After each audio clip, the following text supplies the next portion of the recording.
Pada kesempatan ini, kita akan melihat bagaimana keaktifan perwira lebih penting daripada unggul 2 pion.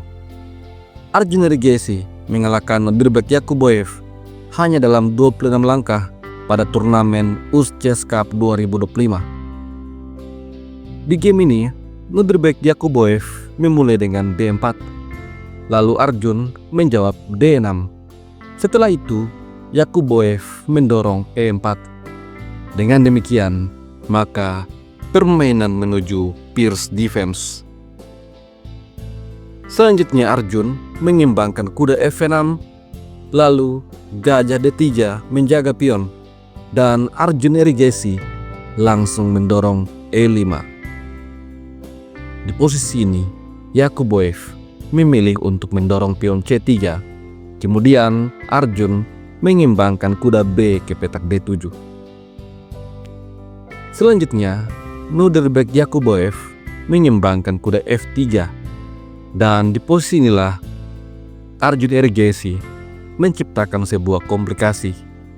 Dia mendorong D5, menawarkan kepada Yakuboev untuk mengambil pion D atau mengambil pion E. Yakuboev tentu saja mengambil pion E. Dengan demikian maka dia akan unggul 1 pion.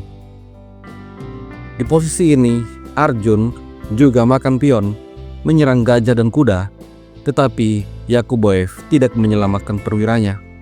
Dia memilih pion makan kuda. Lalu Arjun memilih untuk makan kuda. Setelah itu Yakuboev mengambil pion, menyerang gajah dan juga benteng. Tentu saja gajah makan pion. Setelah menteri makan pion, maka Nodirbek Yakuboev berhasil unggul 1 pion untuk sementara. Akan tetapi, hal ini semua bagian dari rencana Arjun. Di posisi ini, Arjun memainkan kuda E5, menyerang menteri dan juga gajah. Tentu saja Yakuboev ingin pertahankan keunggulan kualitasnya. Oleh karena itu, gajah B5, skak. Apabila di posisi ini pion B6 untuk menyerang gajah, maka putih punya balasan menteri G3 juga menyerang gajah. Hitam tidak mendapatkan kompensasi apapun. Oleh karena itu, Arjun Erigeisi merespon dengan langkah yang sangat bagus. Gajah D7, tantangan pertukaran gajah. Langkah ini sekaligus menawarkan Yakuboev untuk mengambil pion B7. Dan untuk kedua kalinya, Nodirbek Yakuboev mengambil pion, dan sampai di posisi ini dia telah unggul 2 pion. Akan tetapi, menurut engine, hitam berada pada posisi yang jauh lebih unggul. Arjun Erigeisi memanfaatkan kesempatan ini untuk rokade mengamankan rajanya. Apabila di posisi ini putih juga ikut rokade, maka ada balasan benteng B8 menyerang menteri dan gajah. Setelah menteri lari, gajah akan makan gajah. Hitam berbalik unggul 1 perwira. Tentu saja, Nodirbek Yakuboev tidak akan membiarkan hal itu terjadi. Oleh karena itu, di posisi ini, dia langsung menukar gajah. Ini adalah momen yang cukup krusial. Apabila di posisi ini, menteri makan gajah, maka putih akan langsung rokade mengamankan raja. Pengorbanan hitam untuk membuang 2 pionnya menjadi sia-sia. Tentu saja, Arjun Erigeisi sangat memahami hal itu. Dan di posisi ini, terlebih dahulu dia memainkan kuda D3, skak. Hal ini membuat Yakuboev kehilangan haknya untuk rokade. Dan Yakuboev memutuskan untuk melarikan raja ke petak F1. Setelah itu, Arjun mendapatkan gajah. Sampai pada posisi ini kita bisa melihat di atas papan bahwa Arjun Erigeisi kalah 2 pion. Akan tetapi, dia unggul secara penyimbangan. Perwira-perwira putih masih pasif, dan menteri putih juga terancam. Selain itu, gajah petak gelap putih sekarang siap dimakan oleh kuda. Oleh karena itu, Nodirbek Yakuboev memutuskan mengembangkan kudanya di petak E3. Dengan demikian, apabila kuda makan gajah, benteng bisa makan kuda. Arjun Nergesi tentu saja tidak boleh gegabah. Dalam posisi tertinggal 2 pion, dia tidak boleh sembarangan menukar perwira. Oleh karena itu, pertama-tama Arjun menempatkan benteng F ke petak E8, bersiap untuk mengancam skakmat. Yakuboev kemudian mengeluarkan gajahnya, sehingga benteng tidak bisa mengancam skakmat. Namun hal ini membiarkan Arjun berkesempatan untuk mengembangkan benteng A untuk menyerang menteri. Yakuboev menarik mundur menteri, menjaga pertahanan. Setelah itu, benteng makan pion. Arjun membuat Yakuboev berada pada posisi yang sangat menakutkan. Benteng telah menguasai lajur kedua, dan perwira-perwira putih masih belum begitu aktif. Di posisi ini, Yakuboev coba untuk mengembangkan kudanya ke petak C4, mengancam benteng, tetapi benteng C2 mengancam pion. Setelah itu, Yakuboev menyerang kuda. Di posisi ini, Arjun Nergesi tidak khawatir dengan ancaman ini. Dia memilih menteri ke petak A4. Menyerang kuda membiarkan Yakuboev untuk makan kudanya, di mana jika hal itu terjadi, maka menteri makan kuda. Benteng terkena pining. Benteng sewaktu-waktu bisa makan pion, dan benteng yang lain bisa menambah tekanan.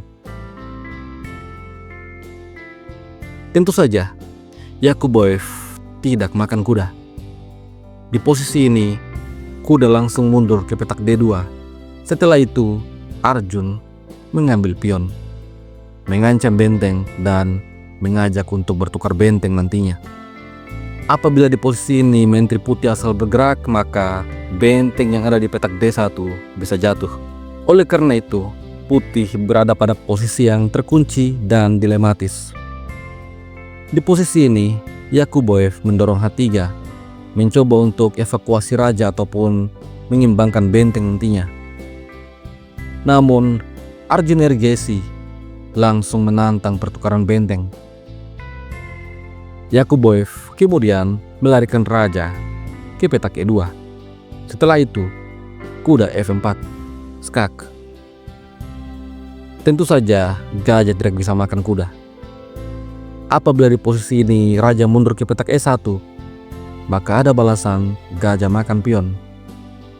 Dan jika putih khawatir dengan kuda dan mencoba untuk mengusirnya, maka gajah makan kuda, skak. Hal ini akan memaksa raja makan gajah. Setelah itu, menteri skak, raja C2, benteng skak, menteri C1, menteri B2. Ini adalah skakmat.